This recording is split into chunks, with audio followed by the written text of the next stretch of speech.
চোখ বন্ধ করলেই মৃত্যু থামবে না, ভুলে গেলেও মৃত্যু থামবে না, না বুঝলেও মৃত্যু থামবে না। বুঝে আসলেও মরে যাবেন, না বুঝলেও মরে যাবেন। চোখ খোলা থাকলেও মরে যাবেন, চোখ বন্ধ থাকলেও মরে যাবেন। হাসলেও মরে যাবেন, কাঁদলেও মরে যাবেন। রাজপ্রাসাদের অট্টালিকায় থাকলেও মরে যাবেন, জীর্ণ কুঠির কুঁড়ে ঘরে থাকলেও মরে যাবেন। প্রিয় বন্ধু, যেটাকে আড়াল করার কোনো সুযোগ নাই, মৃত্যুকে পাশ কাটবার কোনো সিস্টেম নাই, কোনো সিস্টেম নাই। সাত মহাদেশের মালিকও যদি হয়, সাত রাজার ধনও যদি কেউ পায়, তারপরেও যেহেতু মৃত্যুকে বাদ দেওয়ার আড়াল করবার কোনো সিস্টেম নাই, অতএব প্রস্তুতি নেওয়া এটাই বিবেকবানের উচিত। কারণ যেহেতু আমি মৃত্যুকে আড়াল করতে পারবো না, অতএব মৃত্যুর জন্য প্রস্তুতি নেওয়া এটাই চূড়ান্ত বুদ্ধিমান। কোনো সুযোগ যেহেতু নাই, কোনো সিস্টেম যেহেতু নাই, পৃথিবী সৃষ্টির শুরু থেকে আজ পর্যন্ত যেহেতু এমন কোন সিস্টেম নাই, অতএব মরতেই হবে। হবে কি না বাপ? বলেন না সবাই, হবে কি না? মরতেই হবে। এজন্য আখিরাতের প্রস্তুতি নেওয়া, কবরের প্রস্তুতি নেওয়া, পরকালের ফিকির করা, এটাই মুমিনের জিন্দেগি। মুসলমান তাকেই বলে, মুসলমান তাকেই বলে। হ্যাঁ, অসংখ্য ছেলে পেলে, বললাম না আজকে বাবা, তোমরা অগণিত ছেলে, তোমরা মনে করছো তোমরা অনেক সুখে আছো, কারণ মা বাবা পারিবারিক বন্ধন থেকে তোমরা মুক্ত।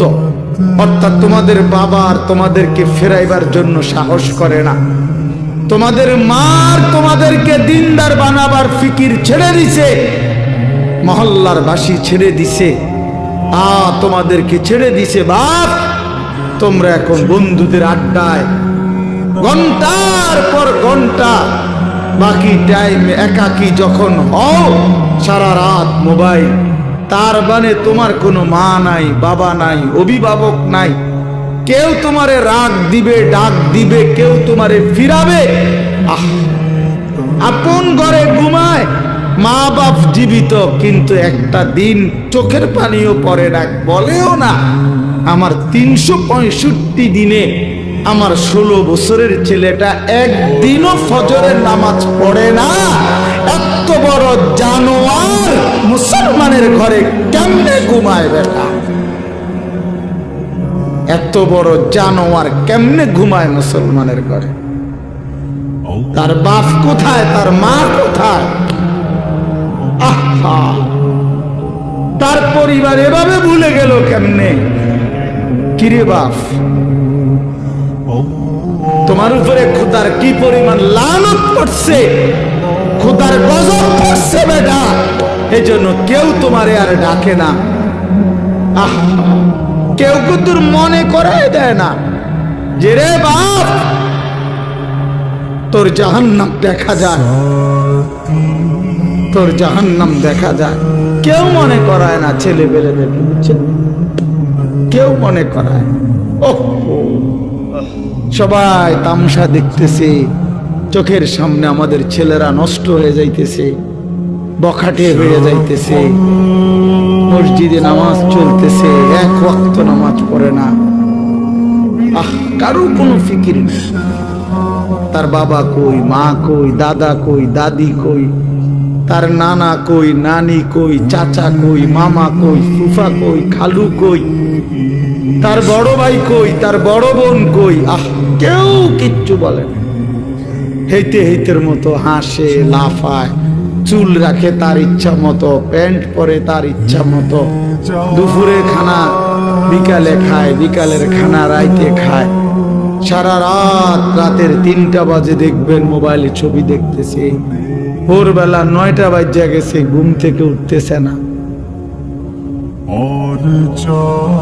এটা মুসলমানের জিন্দেগি? এটা মোমেনের জীবন, এটা বাবা মার সংসার, এটাই সার্থকতা জীবনের।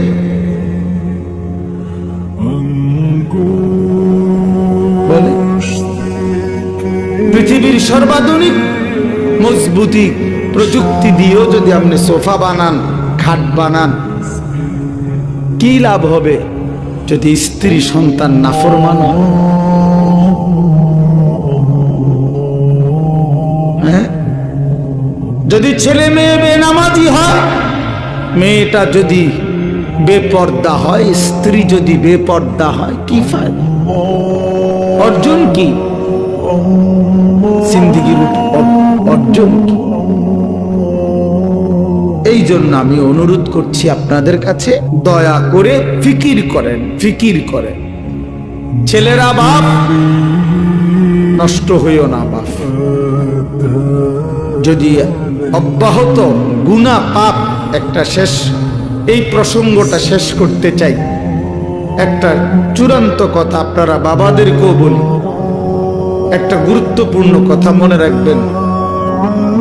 কোরআন শরীফে আছে, কেউ যদি গুনাহ লাগাতার করতে থাকে, খোদার কসম আল্লাহ একদিন নারাজ হয়, আর সেদিন আল্লাহ পাক ইচ্ছা করে তাকে আল্লাহ তাআলা পথভ্রষ্ট করে দেয়। আর কোনোদিন আল্লাহ ইচ্ছা করেই তারে আর হেদায়েত দেয় না, আলোর পথে ফিরতে দেয় না, কল্যাণের পথে আসতে দেয় না, জান্নাতের পথে আর আসতেই দেয় না। খোদার কসম, এটা কোরআন শরীফের আয়াত। আল্লাহ বলছে, একদিন আমি সত্যি সত্যি রাগ করলে ফাআনসাহুম আনফুসাহুম, আমি আল্লাহ নিজেই তোর আখিরাত ভুলায় দেব।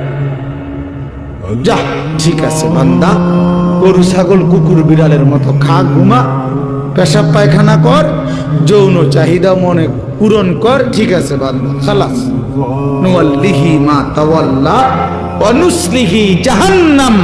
যা বান্দা, তোরে উল্টো পথে চলছিস, চলতে থাকো উল্টো, আমিও তোরে উল্টো পথে চালায় দিলাম।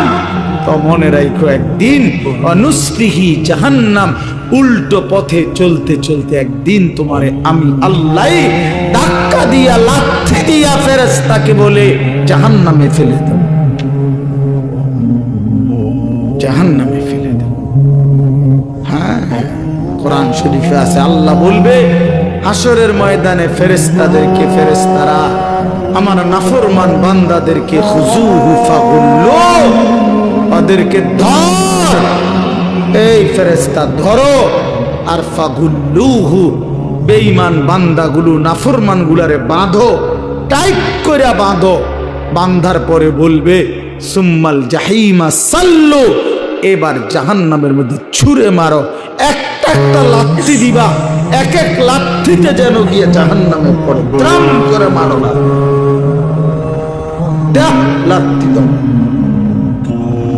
তুমি দেখো কোরআন শরীফ, কোরআন শরীফে সূরা আল হাক্কা, এই সূরার মধ্যে والليل